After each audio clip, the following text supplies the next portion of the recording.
Saya mencintai demokrasi, tapi karena saya rakyat kecil, saya tidak kelihatan sebagai pejuang, apalagi pahlawan. Namun saya tak pernah masuk koran. Potret saya terjadi tontonan orang, saya hanya berjuang di lingkungan RT Gangkus depan. Di RT yang saya pimpin itu, seluruh warga pro demokrasi. Mereka mendukung tanpa syarat pelaksanaan demokrasi. Dengan beringas mereka akan berkoar kalau ada yang anti demokrasi. Dengan gampang saya bisa mengarahkan mereka untuk maju demi mempertahankan demokrasi. Semua kompak kalau sudah membela demokrasi. Demokrasi. Demokrasi. Demokrasi. Demokrasi.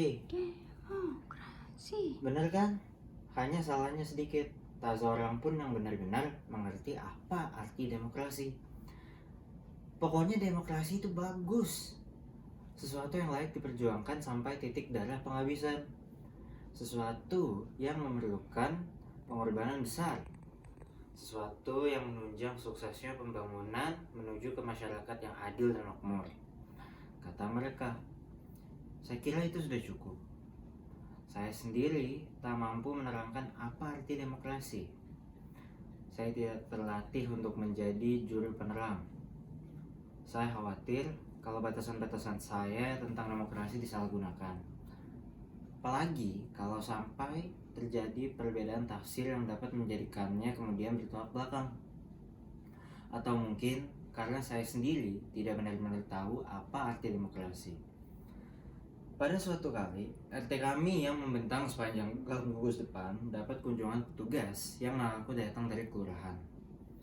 Pasalnya akan diadakan pelebaran jalan, sehingga setiap rumah akan dicabik 2 meter.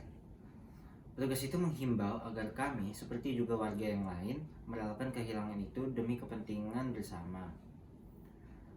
Walaupun hanya 2 meter, tapi sumbangan saudara-saudara sangat penting artinya bagi pengembangan dan kepentingan kita bersama di masa yang akan datang. Atas nama kemanusiaan, kami harap saudara-saudara mengerti. Warga kami tercengang. Hanya 2 meter. Kok enak saja mengambil 2 meter demi pembangunan? Pembangunan siapa? Bagaimana kalau rumah kami hanya 6 meter kali 4? Kalau diambil 2 meter kali 6, rumah hanya akan tak cukup untuk gang. Kontan kami tolak. Bagaimana bisa hidup dalam gang dengan rata-rata 5 orang anak? Tidak bisa, itu tidak mungkin. Tapi ini sudah merupakan keputusan bersama, kata petugas tersebut. Kami semakin tercengang saja. Bagaimana mungkin membuat keputusan bersama tentang rumah kami tanpa rembukan dari kami? Seperti Raja Nero saja. Soalnya, masyarakat di sebelah sana, lanjut petugas itu sambil menunjuk ke kampung di sebelah. Mereka semuanya adalah karyawan yang aktif pabrik tekstil. Semua memerlukan jalan tembus yang bisa dilalui oleh kendaraan. Dengan difungsikannya gang gugus depan ini menjadi jalan yang tembus kendaraan bermotor, mobilitas warga yang hendak masuk ke pekerjaan atau pulang lebih cepat. Itu berarti efisiensi dan efektivitas kerja. Matrolat dan baja akan bisa masuk. Itu akan merupakan sumbangan pada kepembangunan. Dan pembangunan ini akan dinikmati juga oleh kampung di sebelahnya. Karena sudah diperhitungkan masak-masak. Diperhitungkan masak-masak bagaimana? Kami tidak pernah ditanya apa-apa. Tanah ini milik kami, bantah saya. Tak lama kemudian, sejumlah warga dari kiri kanan kami datang. Mereka mengimbau agar kami mengerti persoalan mereka. Mereka mengatakan dengan sedikit pengorbanan itu, ratusan kepala keluarga dari kiri kanan kami akan tertolong. Mereka menggambarkan sebagai perbuatan yang mulia. Setelah menghimbau, mereka mengingatkan sekali lagi betapa pentingnya pelebaran jalan itu. Setelah itu mereka mengisyaratkan betapa tak menolongnya kalau kami tidak menyetujui usul itu. Dan setelah itu mereka mewanti-wanti. Kalau tidak bisa dikatakan mengancam. Kalau saudara-saudara menghalangi atau berbuat yang tidak sehingga pelebaran jalan itu tak dilaksanakan, sesuatu yang buruk akan terjadi. Berbuat yang tidak apa? Kami terjepit di antara kepentingan orang banyak. Belum lagi kami sempat bikin rapat untuk melakukan perundingan pelebaran jalan itu sudah dilaksanakan. Tanpa minta izin lagi, sebuah bulldozer muncul dan menggaruk 2 meter wilayah RT kami. Warga kami panik. Jangan, ini tanah kami. Sejak nenek moyang kami sudah di sini. Dulu kakek-kakek kami tanahnya lebar. Tiap orang punya tegalan dan 2-3 rumah anak. 3 rumah. Tapi semua itu sudah dibagi-bagi ke anak cucu yang sudah dijual. Tapi ini tanah warisan. Bulldozer itu tidak peduli. Mereka terus juga menggaluh. Jangan pak, jangan. Kalau bapak ambil 2 meter, maka kami tinggal kandang ayam. Kami tidak mau kampung kami dijadikan jalan. Nanti kemana anak-anak kami akan berteduh. Jangan pak. Kita belum selesai berunding. Kami tidak pernah bilang setuju. Diganti berapapun kami tidak akan mau. Ini harta kami satu-satunya sekarang. Jangan pak.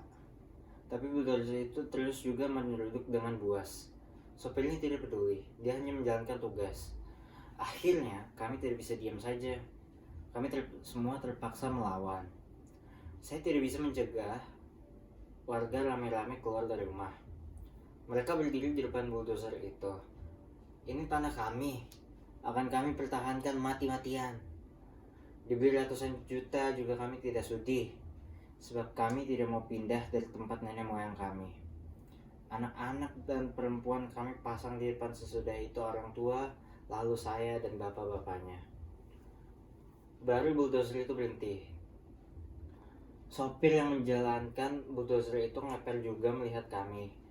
Dia turun dari kendaraan dan berunding dengan teman-temannya. Kami nunggu apa yang akan terjadi. Lama-lama juga mereka berunding. Beberapa anak main-main mendekati bulldozer itu dan memegang-megangnya. Kendaraan itu kuat, baru dan bagus. Beberapa ibu-ibu duduk di jalan menateki anak-anaknya. Saya sendiri mengambil keputusan kencing karena terlalu tegang. Akhirnya mereka selesai berunding. Sopir itu kembali naik ke atas bulldozernya. Dia tersenyum. Kami bersalga. Mereka pasti baru menyadari kembali mereka sudah salah. Mesin dihidupkan kembali. Kami nunggu dengan deg-degan. Waktu itu sebuah mobil Colt datang. Sekitar 10 orang laki-laki meloncat turun dengan memakai pakaian seragam. Kami bersorak melihat akhirnya aparat datang untuk melindungi rakyat. Tapi berbareng dengan itu, bulldozer itu menunjuk kembali ke depan menggaruk tanah. Perempuan-perempuan itu menjerit. Beberapa anak jatuh, salah seorang di antaranya kena garuk. Untung ada yang meloncat naik dan menarik anak itu. Keadaan menjadi kacau. Orang-orang berseragam itu berlari datang. Ternyata mereka bukan petugas, tetapi satpam yang mau mengamankan penggarukan. Mereka membawa pentungan yang sudah siap untuk memukul. Kami seperti kucing yang kepepet. Tanpa diberi komando lagi, kami melawan. Anak-anak mengambil batu dan melempar. Asep, bapak anak yang hampir kena garuk bulldozer itu, meloncat ke atas bulldozer, mau menarik supirnya.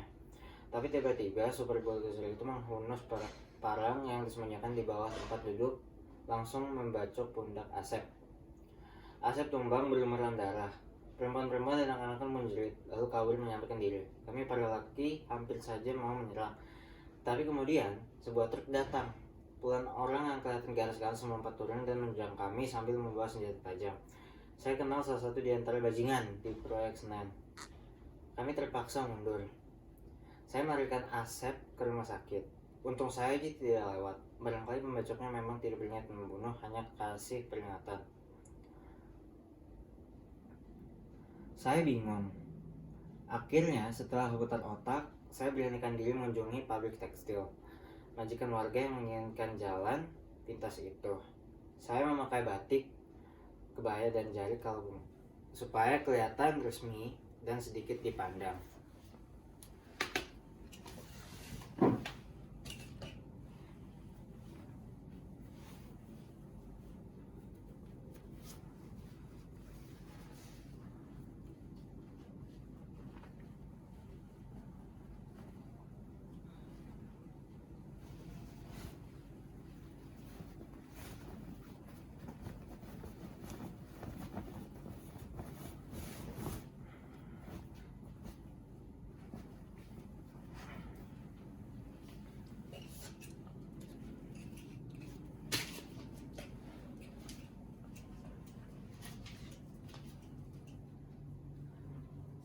Tapi susah sekali. Orangnya selalu tidak di tempat. Baru setelah mengaku petugas kelurahan, akhirnya saya diterima. Direktur itu kaget.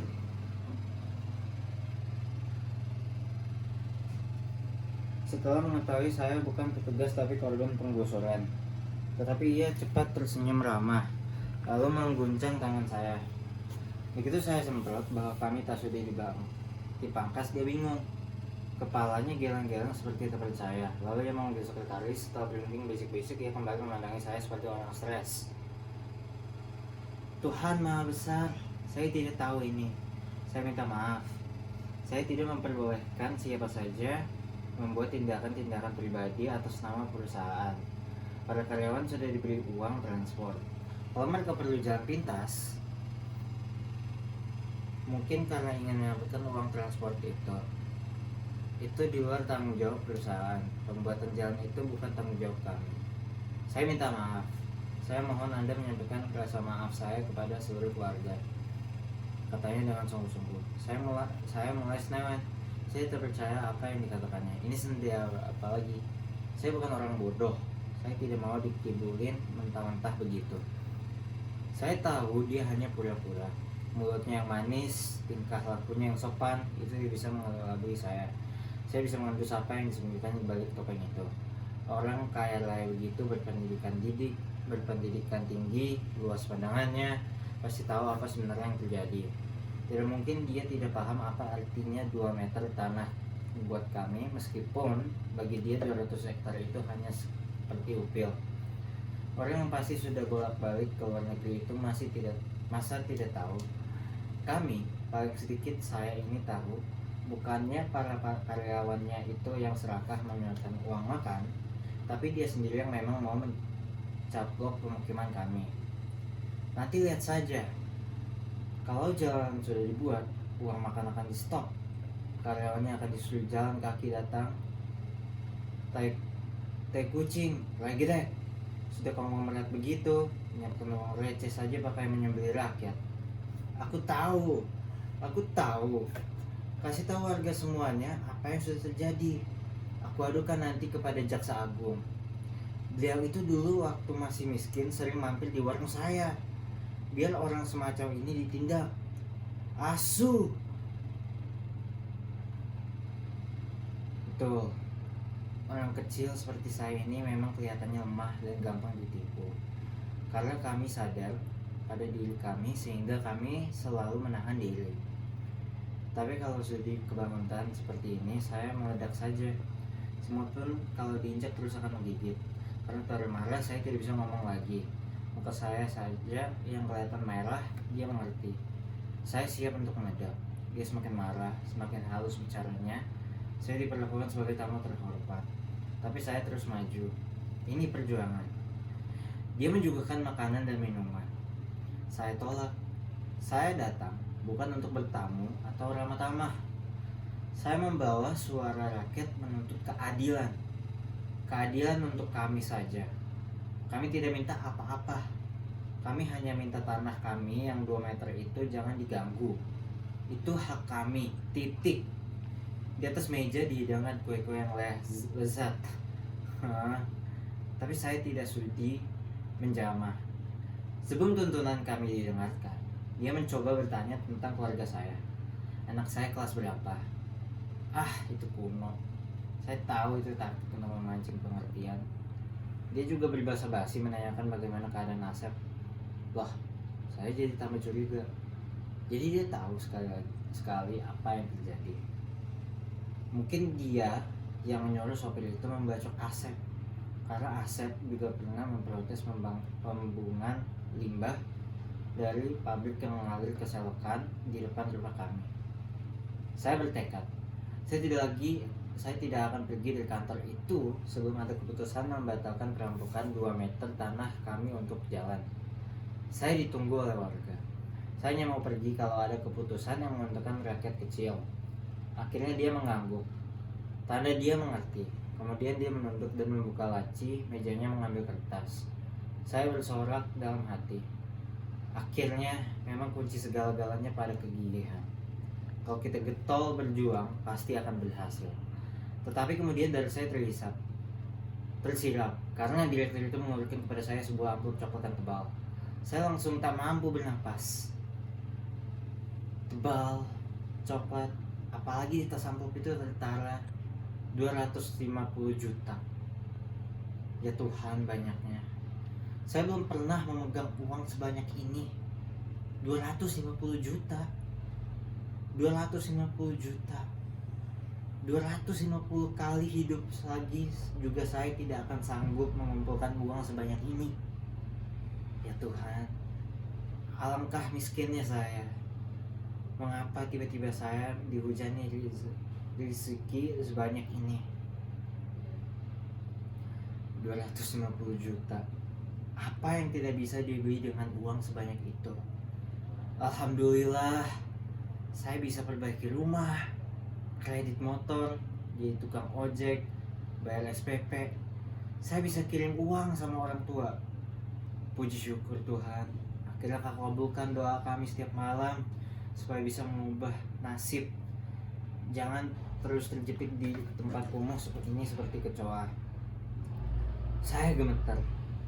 Saya tak menanyakan lagi berapa isi amplop itu. Untuk apa 250 juta itu? Saya tidak perlu lagi menanyakannya. Saya hanya menerimanya, lalu menyambut uluran tangannya. Lantas terbirit-birit pulang, takut kalau amplop itu ditarik lagi. Saya ambil jalan belakang, sehingga tak seorang warga pun tahu saya barusan datang dari rumah direktur. Saya kumpulkan keluarga saya dan menjelaskan kepada mereka bahwa sejak hari itu hidup kami akan berubah. Doa kita sudah dikabulkan. Esok harinya, ketika para warga Gang Gugus depan kembali mendatangi saya untuk mendengarkan hasil rembutan saya dengan Pak Direktur untuk selanjutnya menetapkan tindakan apa selanjutnya yang harus dilakukan, saya memberi kebijakan. Saudara-saudara warga semuanya yang saya cintai, memang berat kehilangan 2 meter dari milik kita yang sedikit. Berat sekali, bahkan terlalu berat. Tapi itu jauh lebih baik daripada kita kehilangan nyawa. Lagi pula semua itu untuk kepentingan bersama. Kita semua mendukung demokrasi dan sudah bertekad untuk mengorbankan apa saja demi tegaknya demokrasi. Di dalam demokrasi suara terbanyak yang harus menang. Maka sebagai pembela demokrasi, kita tidak boleh dongkol karena kalah. Itu konsekuensinya mencintai demokrasi. Demi demokrasi, kita harus meletakkan 2 meter untuk membuatkan jalan yang menunjang pembangunan ini. Demi masa depan kita yang lebih baik. Surga yang saya pimpin tak menjawab. Seperti saya katakan, mereka semuanya membela demokrasi. Kalau atas nama demokrasi mereka relakan segala-galanya, satu persatu kemudian mereka pulang. Hei, tunggu dulu. Saya belum selesai berbicara. Mereka buntet. Tanpa peduli rapat belum rampung, semuanya pergi. Tunggu. Tak ada yang mengubris. Semua yang ngacil. Tinggal saya sendiri dan seorang tua. Tapi dia tidak pergi karena suka, tapi karena kakinya semutan. Setelah reda, dia juga berdiri dan pergi sambil ngedumel. Kalau memang demokrasi itu tidak melindungi kepentingan rakyat kecil, aku berhenti menyokong demokrasi. Sekarang aku menentang demokrasi. Sejak saat itu semuanya benci kepada demokrasi. Sejak hari itu, warga RT Gugus Depan yang saya pimpin kompak menolak demokrasi. Hanya tinggal saya sendiri yang tetap berdiri di sini. Teguh yang tegar, tidak goyah oleh topan badai, tidak gentar oleh panas dan hujan. Saya tetap kukuh tegak di atas kaki saya. Apapun yang terjadi, saya mempertahankan demokrasi sampai titik darah penghabisan. Habis, mau apa lagi? Siapa lagi kalau bukan saya? Daripada diberikan kepada orang lain,